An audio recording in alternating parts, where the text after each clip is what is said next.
This is QTV News. I am Marietu Sidibe and thanks for joining us. First, the headlines. As his nationwide tour continues, President Barrow speaks to and hears from residents on the last few stops in the North Bank region leg of the tour.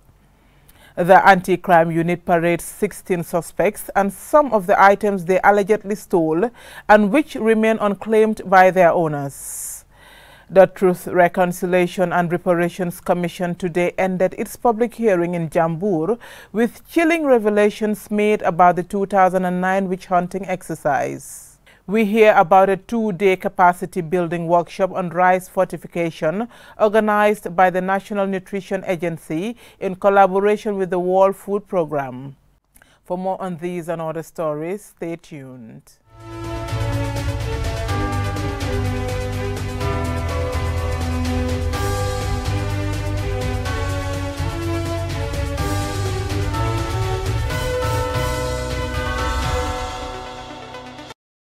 And now the news in detail.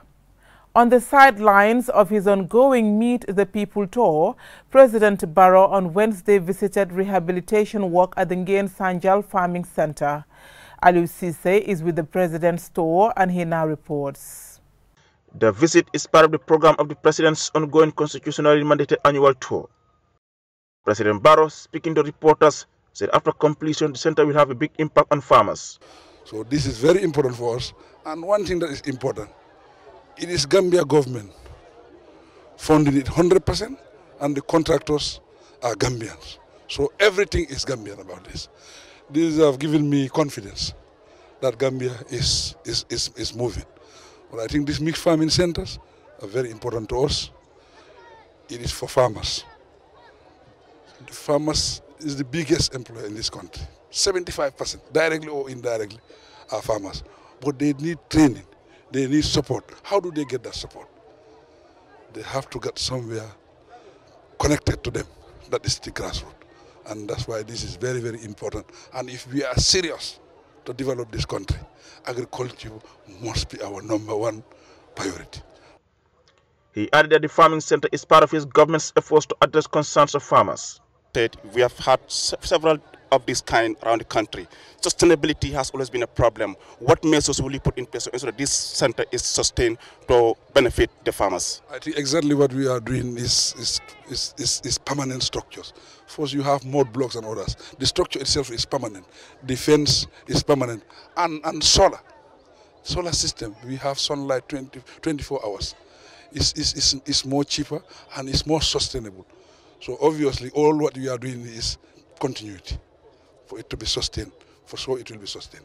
Will you describe it as part of efforts to address some of the concerns being raised by farmers since you started this tour? Of course, there's no doubt about that. This is very much connected to the grassroots. Regarding the tour, President Barrow described the tour as a successful one so far. Very, very successful. The turnout is very, very good. People are coming out to listen. So it is stock taking.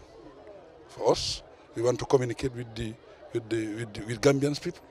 We know what is their problem, and we tell them how far we are and what are our plans. That's what we are doing. I think so far it is very, very successful because the turnout is there, the message is there. On Wednesday, the President ended his stay in North Bank region with a meeting in Dibakunda in Sabak Sanjal. At this meeting, the people of the area expressed delight at having the President in their area. While applauding him for the major achievements registered since 2017, they appealed to the government to help fix the road, improve healthcare, water, electricity and education problems in the area. They vowed to rally behind the President for the benefit of the area. After what has been successful meetings in the North Bank region, the President and his delegation are now entering in the Central River region, where he's been welcomed by the people of CRR here at the border, which separates between NBR and Central River region. On the same day, the President held his first meeting in the region at Kawur, Lower Salom. As in all other meetings so far, the people applauded President Barrow for ushering democracy in the country. According to them, the huge crowd shows that they are in support of the President's 5-year mandate. While thanking the government for the provision of a ferry between Kawur and Jalokoto, they plead for the construction of the Kawur-Jimbala Road and the upgrading of Kawur Health Center. The President wrapped up his Wednesday's round of engagement with another meeting in Jau in Upper Salom. Reporting for QTV News from Janjambure, I am Aliou Cissé. 16 suspected criminals alleged to have stolen or sold stolen items are currently in custody, having been arrested by the anti-crime unit of the Gambia Police Force. According to the police PRO, several recovered items have still not been reclaimed by their rightful owners. Babukar Sise reports. On their routine patrols to clean our communities of crime, the anti-crime unit arrested the 16 suspects at various locations. The recovered stolen items include 5 flat-screen televisions, 3 laptop computers, 2 desktop computers, and 17 car batteries. Among the arrested suspects are some accused of selling stolen items. The police PRO, ASP Lamin Jai, thanked the public for helping the police by sharing information, which, in some cases, helped the police to effect arrest. He explained more. Definitely, we want to commend the general public for being there to share information with the police, and it is through such effort that the Gambia Police Force personnel, especially the ones at the anti-crime unit, were able to get information pertaining to the activities of this individual. And when they investigated their situation, they were able to recover 5 flat-screen televisions from these individuals, as we are seeing them here. Also among them, you have individuals such as Buba Fati and Sambu. These people also were involved in breaking into another complainant's house in Fajikunda and Weringara and other diverse places, and also the television screens that they had stolen from these places have been recovered, and they are part of this ones that we are seeing here as well. He further added that the public should not buy stolen materials as it might get them in trouble. Among them also, we have some people who are very good at receiving of stolen property. When we say receiving of stolen property, and that is people who are fond of buying stolen properties from individuals, because they too are it's like a market for them. Once these people have stolen these properties, immediately they sell it to them and they go on in the market selling it out at higher prices and so on. So those people have equally been arrested, and they are also shown among the people that we have shown over there. The important message here is this. One, we want to encourage the general public to continue sharing information with the police, because once we have these informations, this is how we are able to expand our patrol activities and be able to follow the individuals that are involved in the breakings and stealings that are happening around. And secondly, also, we want people to report their cases. We have seen definitely people are coming forward reporting their cases, and these reports enable us to be able to expand our investigations, and this is why we are able to recover many items that are found here. According to the PRO, there are other flat-screen televisions confiscated during previous patrols and raids that have still not been reclaimed. He calls on the public to go and claim their items, as doing so might help the police in their investigations and prosecutions. Babukar Sise, QTV News. The Truth, Reconciliation and Reparations Commission today ended its public hearing in Jambur, where natives and those living in the surrounding villages gave chilling accounts of their ordeal in the 2009 witch hunting exercise. Abdoulaye Bojang, a former police officer, was the first to give his testimony. Mr. Bojang told the commissioners about how he lost his first son, Lamin A. Bojang, on April 11, 2000, during the student demonstration. Bojang said he was on a trek in Basse with his wife when he was informed that there was a student demonstration in the Combos. When he returned, he drove to Banjul to look for his son, only to be escorted to the mortuary where his son was lying dead.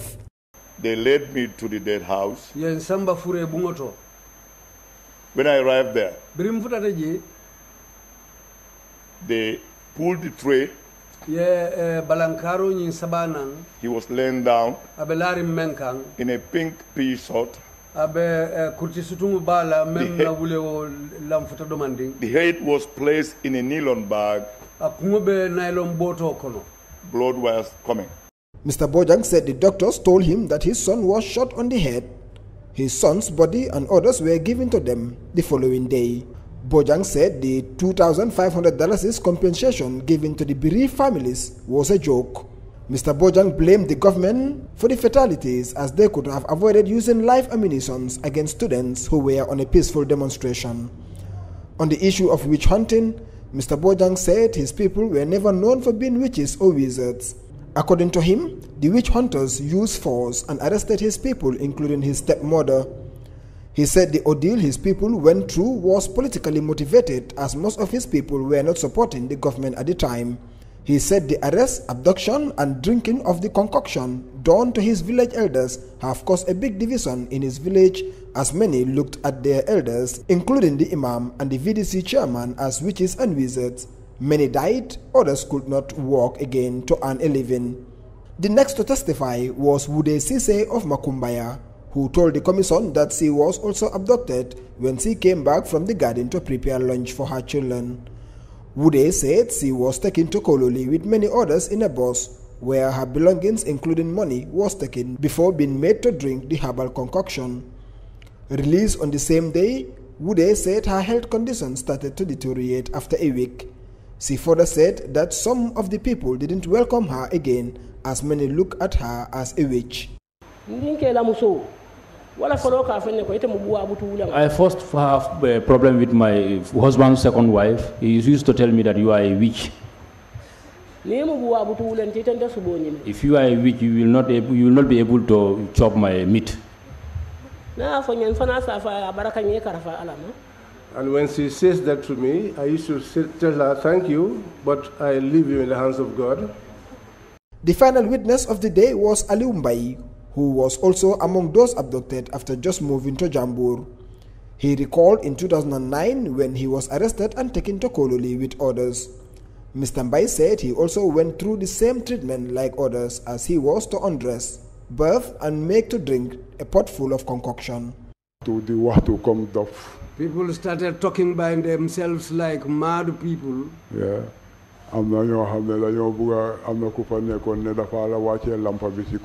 Someone was there who was attempting to bring down the bulb, the light bulb from up.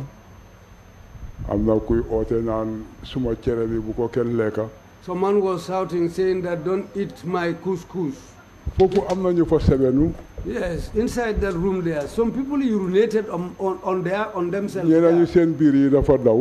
Some people had running stomachs. The Truth, Reconciliation and Reparations Commission have now ended its hearings in Jambur and will head to Fonyi Sebanor in the West Coast region on Monday for another week of public hearings on the witch hunting exercise. Babukar C, QTV News. A two-day capacity building workshop on rice fortification was organized by the National Nutrition Agency in collaboration with the World Food Programme and the National Alliance for Food Fortification. Lamin Dabo reports. The event is aimed at enabling relevant stakeholders to support the scaling up of rice fortification by improving the nutrition of the people in the country by implementing new skills and techniques. The Deputy Executive Director of the National Nutrition Agency, Dr. Ahmad Ba, said iodine can be very helpful to people as it is part of the solutions to fight or eliminate micronutrient deficiencies through fortification of rice. He went on to list some of the agency's achievements over the years and their future plans. Been over the years able to increase the level of households receiving iodine from 9% in 1999 to over 75% in 2018. We want to make sure that other micronutrient deficiencies such as iron and also vitamin E, we are able to add to food so people eat these vitamins and minerals when they eat their food. So that's why we're here today trying to see rice fortification, because other countries have done it with rice, and rice being the staple food for us Gambians. Solange Hayes-Ba, the FAO nutrition officer, says the diversification of people's diet can help eliminate several forms of malnutrition, such as micronutrient deficiencies and obesity. She went on to explain how strong partnerships can help in attaining the collective objective of those that constitute the National Alliance for Food Fortification. FAO, and together with the support of European Union and with the key stakeholders, especially NANA, Ministry of Health, and all the other key stakeholders that are working in nutrition, we already tried to set up an enabling environment for food fortification. We have started by establishing standards, because if we want to fortify industrial foods and we want to ensure that the oil, the salt, the rice, and also the wheat flour that Gambians are consuming are rich in micronutrients, we have to have standards to give to the industries.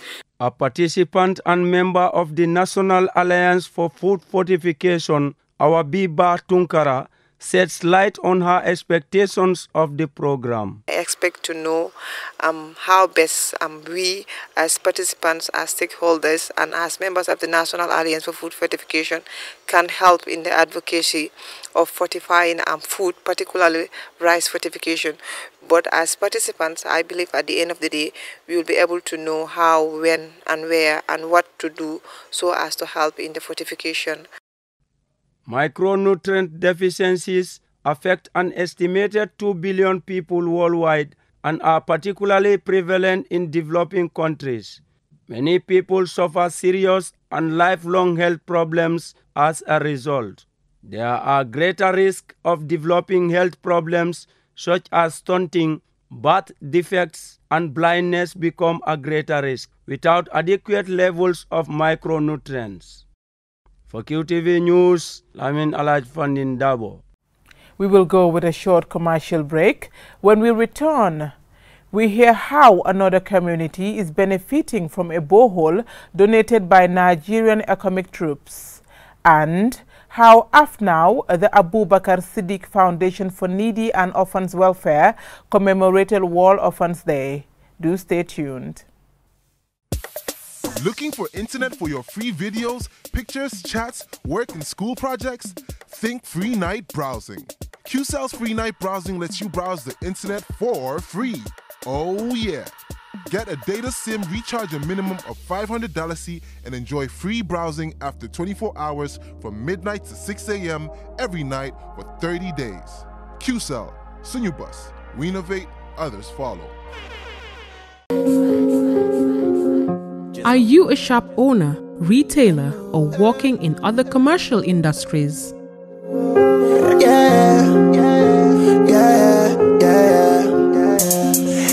Customers are looking to buy things every day. Let them know where you are. Life is sweet like chocolate. Take part in QTV's marketplace and showcase your business to a large group of potential buyers. The money is calling. Call us on 32-444-44 or send us an email at marketing@qtv.gm for more details. Man, you don't know what I've been. You can also get in touch with us on Facebook, Twitter, and Instagram. QTV Marketplace. Be noticed. I'm the baddest in my category. Balling like I'm Curry. Shutting down everywhere. Welcome back. A new borehole was recently inaugurated in the community of Medina Nemasu in the West Coast region. The borehole was sponsored by the Nigerian contingent in the Gambia under the Economic Peacekeeping Mission. Lamin Dabo reports. The new borehole was inaugurated in a colorful ceremony attended by dignitaries from Brikama Area Council. The community of Medina Nemasu show gratitude and appreciation for having one of the greatly needed social facility, as there is only one source of water, a well, which they all depend on. All the other wells have run dry. A community youth mobilizer, Alaji Njai, speaking on behalf of the Alkalo Alaji Job, thanked the Nigerian economic contingent for their valuable contribution, which will now provide clean drinking water to the community. He further explained some of the challenges they face. Here in Medina Nemasu, Water is one of our main problems. But now, what we are crying for is good roads and electricity. The electricity we have here is operating on a very low voltage to the extent that it cannot even charge a battery. We are appealing to the Gambia government to help us address this situation. Ndeimbub, a women's representative, expressed delight for having such an essential help which will benefit the entire community, especially women, who are mostly responsible for taking care of the family's water needs. Kontaan nañ ci ndox bi ñu indil ndax jooyoon nañ ko ñaxtu woon nañ ko ba Yàlla def na indil nañ ñu. We are happy about the water you provided for us because we always pray to have it till Allah made it a dream come true. But there are other challenges which I will like to appeal to our guests to assist us with, and that is a health center and a market. The pregnant women suffer a lot during labor because there is no health facility close to our community. They either go to Birkama, Banjulunding or Kanifing. Major A.Y. Abubakar, the commanding officer for operations, speaking on behalf of Lieutenant Colonel M.T. Nagadu, shed light on their objectives in helping communities. It is part of our responsibility. It is part of the ECOWAS mandate for us to provide these services. And we will never relent. I can assure you that we will never relent in coming to the aid of the civil authority, because it is our responsibility here. We also are here to promote peace and security in the entire Gambia. The Councillor for Kembuje Ward, Aliuke Dabo, thanked the Nigerian Economic Contingent for complementing the efforts of Brikama Area Council, whose role is to provide such necessities to the people. He went on to explain his position with regards to serving the people in his ward. I am elected to serve the interests of the people of Kembuje Ward, irrespective of their political affiliation. Yes, I contested on a party ticket, that is UDP, but today I am here to defend and to represent the interests of the people of the Kembuje Ward. The Nigerian Economic Contingent Company 4 has been contributing in uplifting the lives of many communities by providing social services. This is part of fulfilling ECOWAS mandate in cooperating with civilian populations. For QTV News, Lamin Alajfandin Dabo. AFNOW, the Abubakar Siddiq Foundation for Needy and Orphans Welfare, over the weekend commemorated World Orphans Day. The aim is to raise awareness about the plight of orphans and address issues affecting them. Bintu Koka reports. World Orphans Day is set aside to draw attention to the plight of the world's orphans. And on this day, people are encouraged to actively participate in helping raise awareness, support, and funding for motherless and fatherless children. World Orphans Day falls on the second Monday of November each year. The Abubakar Siddiq Foundation for Needy and Orphans Welfare, AFNOW, is a community-based organization in Gunjur. The commemoration began with a march past to raise awareness. Sirandau, a board director of AFNOW Gambia, advises people not to neglect children. She adds that it takes a whole community to raise children.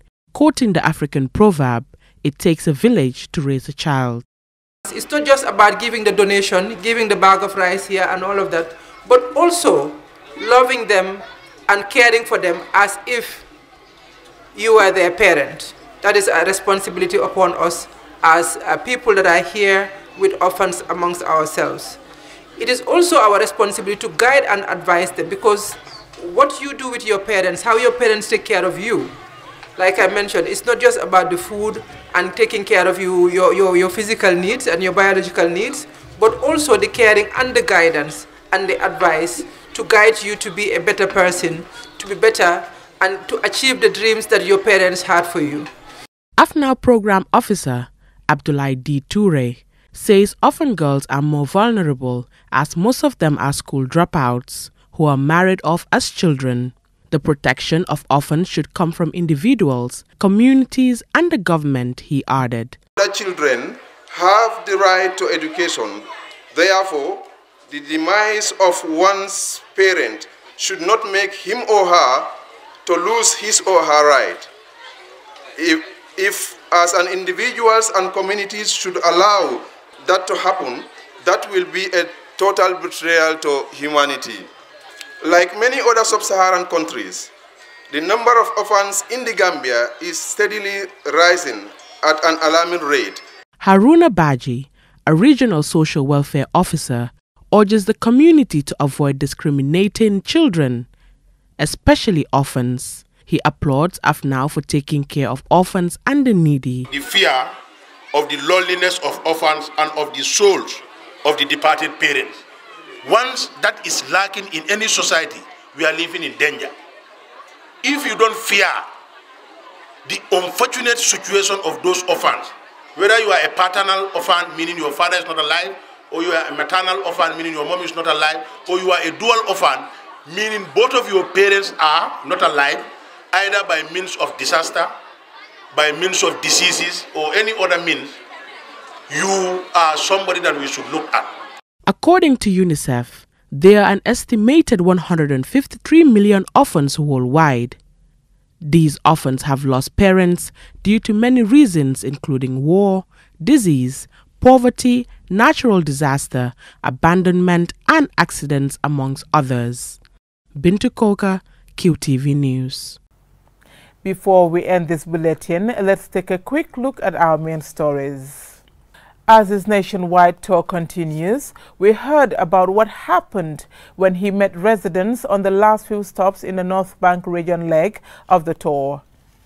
The anti-crime unit parades 16 suspects and some of the items they allegedly stole and which remain unclaimed by their owners. On the fourth day of the TRRC sitting at Jambur, we hear from yet more victims of ex-President Jammeh's witch hunt. We heard about a 2-day capacity building workshop on rice fortification organized by the National Nutrition Agency in collaboration with the World Food Programme. That's all we have for you in this edition of the news. Join us tomorrow for more news. Thank you for watching.